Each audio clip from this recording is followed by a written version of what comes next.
नमस्कार, good morning. संभव classes में एक बार फिर आपका स्वागत। मैं हूं आपका दोस्त जी.आर. चौधरी और मेरे साथ आज आप पढ़ रहे हो मनोविज्ञान। मनोविज्ञान की इसी श्रृंखला में आज एक नया सिद्धांत लेके आया हूं, जिनसे एक दो सवाल बहुत सारे सीटेट हो, चाहे आरटेट हो, चाहे दूसरे स्टेट की जितने भी टेट है उनमें सवाल देखने को मिलता है। आपने जो पहले पढ़ा, इससे पहले का जो वीडियो था उसमें आपने देखा था कि किस प्रकार पुनर्बलन का सिद्धांत दिया गया था, पुनर्बलन के सिद्धांत पर जोर दिया था स्किनर ने। तो स्किनर के बारे में आपने पढ़ा था। आज हम पढ़ेंगे क्लार्क हल के सिद्धांत के बारे में। तो पहले हम क्लार्क हल का सिद्धांत जो पढ़े, उसको पढ़ने से पहले क्लार्क एल हल, उनका पूरा नाम था क्लार्क एल हल।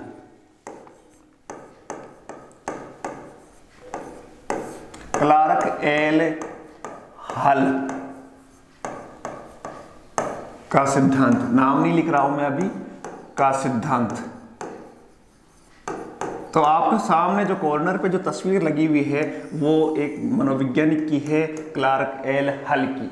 और क्लार्क एल हल का संबंध जो था वो किससे था? अमेरिका से था। कहाँ के थे ये मनोवैज्ञानिक? अमेरिका के।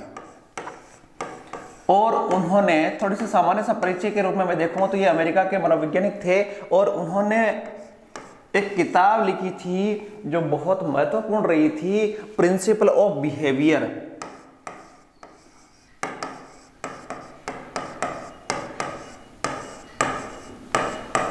प्रिंसिपल ऑफ बिहेवियर उन्होंने किताब लिखी थी, अर्थात इसका हिंदी में भी यदि आ जाए तो इसको अर्थात व्यवहार के सिद्धांत व्यवहार के सिद्धांत नामक पुस्तक लिखी थी 1915 में। कब लिखी थी? 1915 में। और इसी किताब से उन्होंने एक सिद्धांत दिया था जिसको कहते हैं परबलन का सिद्धांत। परबलन कह दो या पुनर्बलन कह दो या रेनफोर्समेंट कह दो, एक ही बात। पुनर्बलन कह दो या संबलन कह दो, संबलन का सिद्धांत दिया था। ठीक है।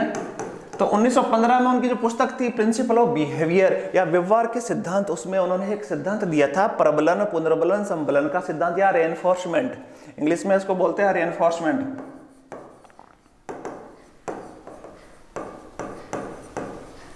ये उन्होंने सिद्धांत दिया था। आपको पता होगा कि पहले जो आप इससे पहले के वीडियो में आपने देखा कि स्किनर ने भी अपने सिद्धांत जो था उसमें किस पर जोर दिया था? रेनफोर्समेंट पे जोर दिया था। स्किनर ने कहा था कि कोई भी काम तब होता है, कोई भी अधिगम तब होता है जब उसमें क्या मिले? रेनफोर्समेंट मिले। तो वास्तव में रेनफोर्समेंट या पुनर्बलन के सिद्धांत की व्याख्या या सबसे ज्यादा जोर तो स्किनर ने दिया था, लेकिन जो सिद्धांत दिया था वो किसने दिया था? क्लार्क एल हल नामक विद्वान ने दिया था। क्लार्क एल हल ने एक प्रयोग किया था और वो प्रयोग किया था चूहे पे।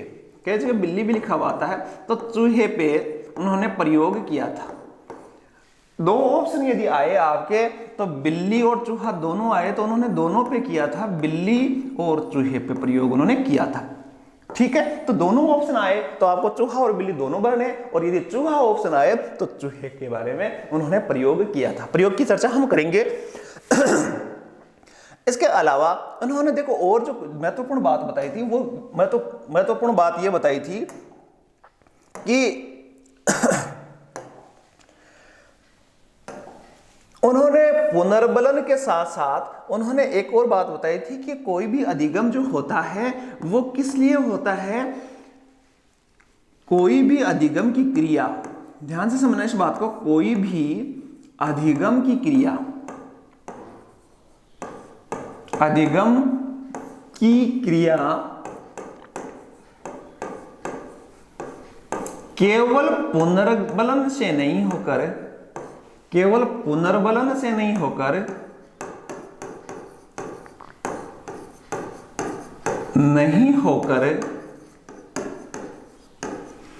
आवश्यकता की पूर्ति, ध्यान से समझना, आवश्यकता की पूर्ति के लिए होती है। समझाऊंगा मैं, के लिए होती है। देखो क्लार्क एल हल ने क्या कहा कि अधिगम जो होता है, अधिगम के सिद्धांत है क्लार्क एल हल का, तो अधिगम जो होता है पुनर्बलन के साथ साथ उन्होंने कहा कि किसकी जरूरत होती है, आवश्यकता पूर्ति के लिए अधिगम होता है। आवश्यकता पूर्ति कैसे है कि जैसे आप किसी एग्जाम की तैयारी कर रहे हो, शिक्षक भर्ती की तैयारी कर रहे हो, तो आप जो अधिगम कर रहे हो, आप जो पढ़ रहे हो, वो क्यों पढ़ रहे हो कि आपको ये पता है कि यदि हमारा सिलेक्शन होगा तो क्या होगा, हमारे पास जो आवश्यकता है, बहुत सारी आवश्यकता, मेरे पास गाड़ी की आवश्यकता है, मेरे पास मकान की आवश्यकता है, मेरे पास कमरे में एसी की आवश्यकता है, तो आप अधिगम क्यों कर रहे हो, उन आवश्यकताओं की पूर्ति के लिए। तो क्लार्क एल हल ने कहा कि जो अधिगम होता है वो किस लिए होता है, आवश्यकताओं की पूर्ति के लिए होता है। और उन्होंने आवश्यकता की पूर्ति शब्द के लिए आवश्यकता की कमी शब्द काम में लिया था। दोनों को समझना, आवश्यकता की कमी, ठीक है। आवश्यकता की कमी से मतलब है कि जैसे आपके लिए एग्जांपल, आपके लिए मैं उदाहरण समझाऊंगा आपको, तो कोई भी जैसे आप तैयारी कर रहे हो तो आप आवश्यकता की कमी शब्द को ये कि मेरे पास गाड़ी नहीं है, देखो इसको इस शब्द से तो कि मुझे गाड़ी लानी है, और इसमें अधिगम क्यों होता है, क्लार्क एल हल ने कहा कि आप ये महसूस करते हो कि ये मेरे पास चीज नहीं है और यदि ये मैं करूंगा तो ये मुझे प्राप्त होगी। तो आवश्यकता की कमी शब्द को उन्होंने प्रयोग किया। ये जो क्लार्क एल हल का जो सिद्धांत था वो किससे सिद्धांत से प्रभावित था, थार्नडाइक के सिद्धांत से प्रभावित था। थार्नडाइक के सिद्धांत से प्रभावित था, ठीक है। आपने इसके बारे में पढ़ रखा था कि थार्नडाइक ने प्रयोग किया था कि एक जो वापस आपको याद दिलवा दूं, थार्नडाइक ने प्रयोग किया था कि एक पिंजरे में उसने एक बिल्ली को बांधा था, बिल्ली को रखा था, उसके बाद में वो बिल्ली इधर उधर उछल कूद करती है और उसके बाद में वो लीवर दबता है, गेट खुलता है और उसको मछली प्राप्त होती है। तो थार्नडाइक ने तो केवल इतना ही कहा कि कोई उद्दीपक होता है और उसके अनुक्रिया होती है, ठीक है, यही तो पढ़ा था। थार्नडाइक ने तो क्या कहा था कि एक उद्दीपक होता है और उसके उद्दीपक की वजह से क्या होती है, अनुक्रिया, और उनके बीच में क्या पाया जाता है, एक बंध पाया जाता है, उद्दीपक अनुक्रिया। लेकिन इन्होंने कहा कि भाई उद्दीपक, और एक उसने बताया था चालक भी बताया था, जो बिल्ली के लिए चालक क्या था, भूख थी, ठीक है। तो उन्होंने कहा कि कोई उद्दीपक पैदा होता है, उद्दीपक की वजह से क्या होती है, अनुक्रिया। ये तो थार्नडाइक ने बताया। लेकिन क्लार्क एल हल ने कहा कि भाई उद्दीपक की वजह से जो अनुक्रिया होती है, वो अनुक्रिया क्यों होती है, वो अनुक्रिया होती है आवश्यकता की कमी के कारण होती है। जैसे आपका रीट का उदाहरण ले लो कि आवश्यकता की कमी महसूस करता है तभी कोई बालक है वो अधिगम करता है। यदि आवश्यकता की कमी, जैसे मैं अभी साइकोलॉजी पढ़ा रहा हूं, तो आप साइकोलॉजी क्यों पढ़ोगे, आप मनोविज्ञान क्यों पढ़ोगे, क्योंकि आपको ये पता है कि ये मनोविज्ञान पढ़ने से, ये वीडियो देखने से, ये वीडियो क्यों देखोगे, ये वीडियो देखने से आपकी आवश्यकता की पूर्ति होगी, आपका सिलेक्शन होगा, इसलिए अधिगम कर रहे हो। नहीं तो आप मनोविज्ञान के नजदीक ही नहीं जाते, आप क्लार्क एल का सिद्धांत ही नहीं पढ़ते। तो कहने का मतलब है जो भी अधिगम होता है वो किसकी वजह से होता है, आवश्यकता की पूर्ति या आवश्यकता की कमी महसूस करने से होता है, ये कहा क्लार्क एल हल ने। और एक और बात की उन्होंने कि जो चालक होता है वो चालक क्या होता है, बदलता रहता है। जब भी कोई पूर्ति हो जाती है, यहां से समझना, जब भी कोई पूर्ति हो जाती है तो वो क्या होती है, यहां से समझना, चालक परिवर्तित होता रहता है, चालक परिवर्तित होता रहता है, परिवर्तित होता रहता है या कमजोर हो जाता है। एक चालक कमजोर होता है, दूसरा चालक वापस स्टार्ट होता रहता है। तो इसको समझना आप कि क्लार्क एल हल ने कहा, एक एग्जांपल मैं देता हूं, उसको ढंग से समझोगे आप। एक एग्जांपल ये है कि जैसे आप अभी शिक्षक भर्ती की तैयारी कर रहे हो, तो आपके लिए चालक ये काम कर रहा है कि मुझे सिलेक्शन करवाना है, उद्दीपन ये कर रहा है कि मुझे सिलेक्शन करवाना है क्योंकि ये मेरी आवश्यकता में पूर्ति कर रहा है। तो एक चालक है जो बेरोजगारी आपको प्रभावित कर रही है, ठीक है, आपके चालक है बेरोजगारी, आपको मोटिवेट कर रही है। लेकिन मान लो आपका सिलेक्शन हो गया तो उसके बाद में ये चालक बेरोजगारी वाला शांत हो जाएगा, ठीक है। एक चालक शांत होगा, दूसरा, अब उसके बाद में सिलेक्शन होने के बाद में हो सकता है आपके एक और चालक हो जाए कि मुझे बहुत ज्यादा पैसे कमाने हैं तो मुझे बिजनेस करना है। एक चालक, जैसे एक एग्जांपल और होता है कि एक लड़का मान लो 30 वर्ष का है और उसकी क्या नहीं हुई, शादी। अब उसमें तो एक ही उद्दीपन हो रहा है कि वो क्या करवाना चाह रहा है, शादी, एक ही चीज है। अब यदि उसके बाद में शादी होगी तो वो क्या करेगा, फिर नौकरी की तैयारी करेगा, फिर नौकरी मिल गई तो फिर वो क्या करेगा, आगे हो सकता है वो बिजनेस की तैयारी करे, व्यापार करने लग जाए। तो मतलब चालक क्या होते हैं, बदलते रहते हैं, चालक परिवर्तित होते रहते हैं। ये भी क्लार्क एल हल ने कहा। अब देखो उन्होंने एक और जो महत्वपूर्ण बात थी कि इससे पहले जो स्किनर जो आए थे, एक और याद रखनी है आपको कि जो स्किनर आए थे स्किनर ने इस क्लार्क एल हल के सिद्धांत को सर्वश्रेष्ठ माना था। स्किनर ने हल के सिद्धांत को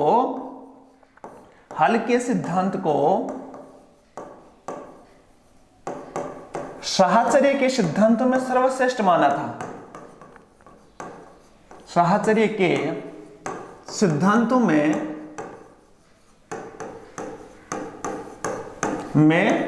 सर्वश्रेष्ठ माना था। तो कभी भी परिभाषा ये आ जाए आपकी कि किसने, कोई भी परिभाषा आपको चेंज करके, जिसमें आपको क्लार्क हल के सिद्धांत को सर्वश्रेष्ठ की बात आए तो उसमें आपका उत्तर होगा स्किनर। ठीक है, कुछ मोटी मोटी बातें बताई मैंने। अब देखो इनके प्रयोग की हम चर्चा करें तो प्रयोग आप देखोगे कि उन्होंने एक प्रयोग किया, किस पर, चूहे पे किया। तो चूहे पे उन्होंने एक ऐसा पजल बनाया, ध्यान से समझना, ऐसा एक पजल बनाया उन्होंने, चूहे पे प्रयोग किया। तो उन्होंने क्या किया कि यहां रखा उन्होंने, मान लो यहां था चूहा, ठीक है, ध्यान से समझना इसको, चूहा, और उन्होंने इस पजल में यहां रख दिया भोजन, फूड, ठीक है, और यहां रख दिया उन्होंने वाटर, पानी। अब चूहा क्या करता है, चूहे का एक चालक पैदा होता है, चूहे में एक चालक पैदा होता है भूख वाला। अब वो चूहा क्या करता है, जब चूहे को भूख लगती है तो वो क्या करता है, दौड़ता हुआ इधर उधर दौड़ता है। और जैसे मान लो वो यहां से यहां से यहां किधर किधर घूमेगा, वो इधर गया इधर गया इधर गया, नहीं मिला। तो चूहा क्या करा, इधर गया वापस, देखो ध्यान से समझना, इस रास्ते से गया, इस रास्ते से गया, इस रास्ते से गया, इस रास्ते से गया, और यहां क्या मिला उसको, भोजन मिला।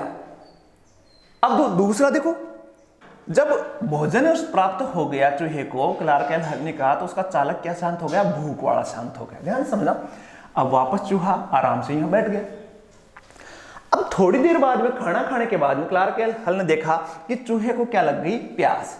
अब वो चूहा इधर नहीं जाएगा, उसको पता है कि इधर जाने से क्या मिलता है, भोजन मिलता है। तो अब दूसरा चालक पैदा हो गया, तो वो क्या करेगा, इस रास्ते से जाएगा नहीं, वो सीधा सीधा सीधा सीधा इधर घूमता घूमता घूमता घूमता किधर आएगा, पानी की तरफ आएगा। अर्थात इसमें क्या कहा कि पहली बात तो ये हुई कि उसने जो पहला काम किया, वो काम क्यों किया, उद्दीपन अनुक्रिया से नहीं किया। उन्होंने थॉर्नडाइक के सिद्धांत में परिवर्तन करके कहा कि यह उद्दीपन की वजह से नहीं हुआ, ये क्या है, भोजन इसकी आवश्यकता की पूर्ति करता है।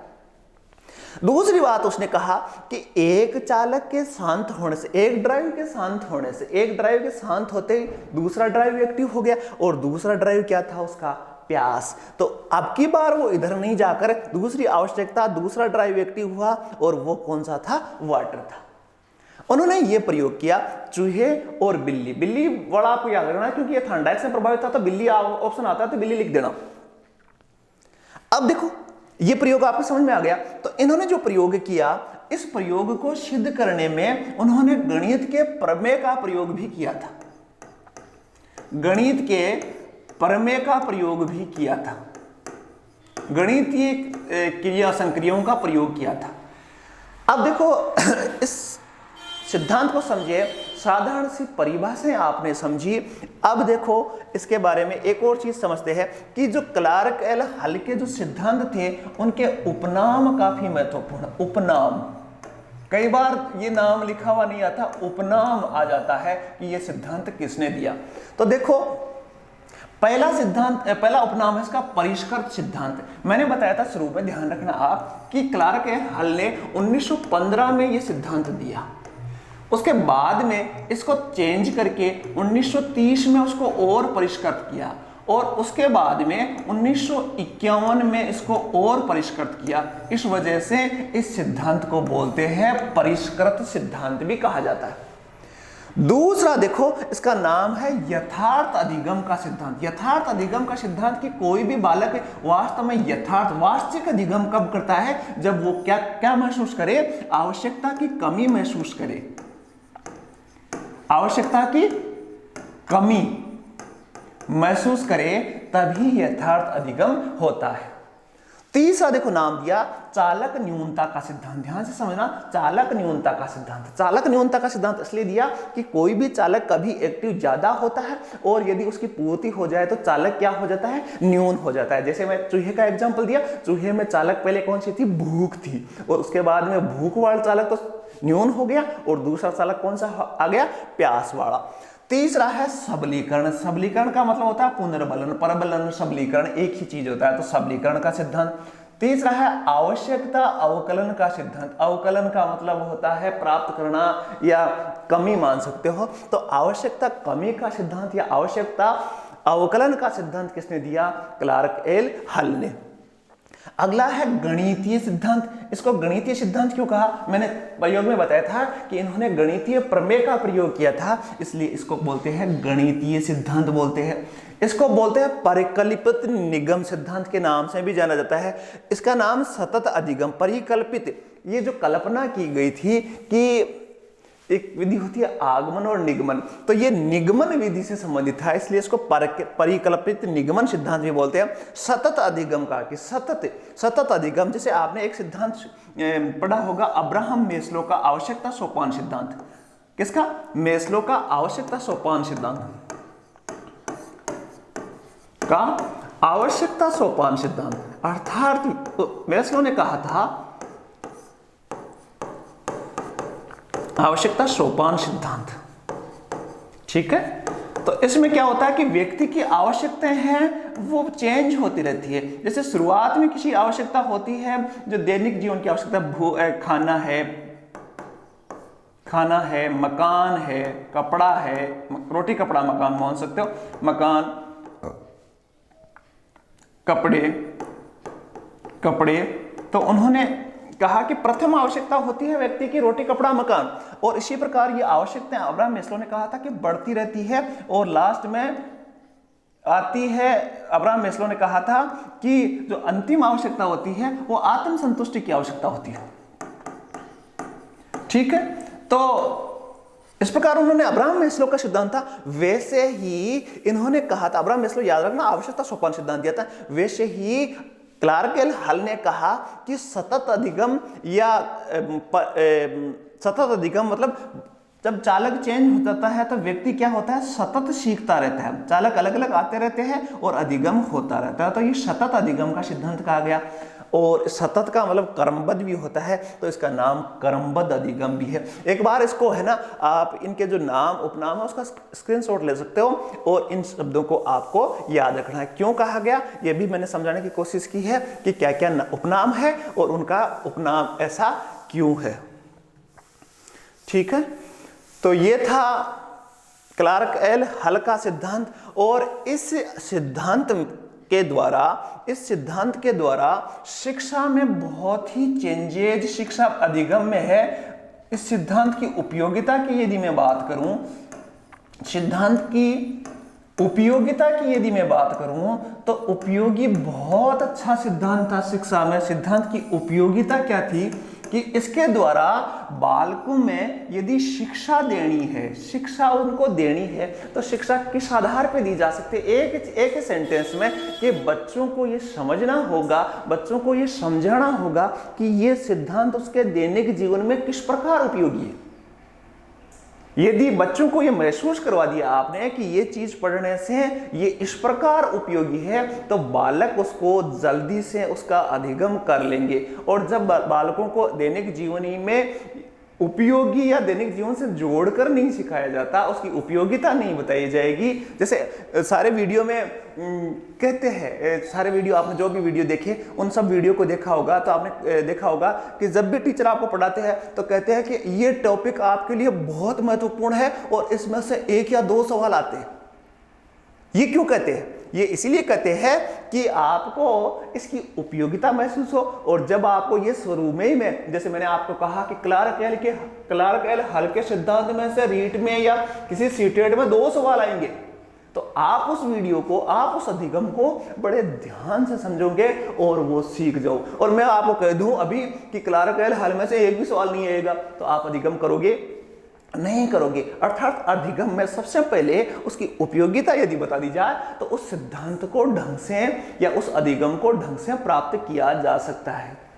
तो ये था क्लार्क एल हल का प्रबलन का सिद्धांत, और मुझे आशा है कि इसमें से कोई भी सवाल या कोई भी डाउट आपके नहीं रहा होगा। यदि वीडियो पसंद आए शेयर, लाइक और सब्सक्राइब करना ना भूलें, साथ ही बेल आइकन जरूर प्रेस कर दें।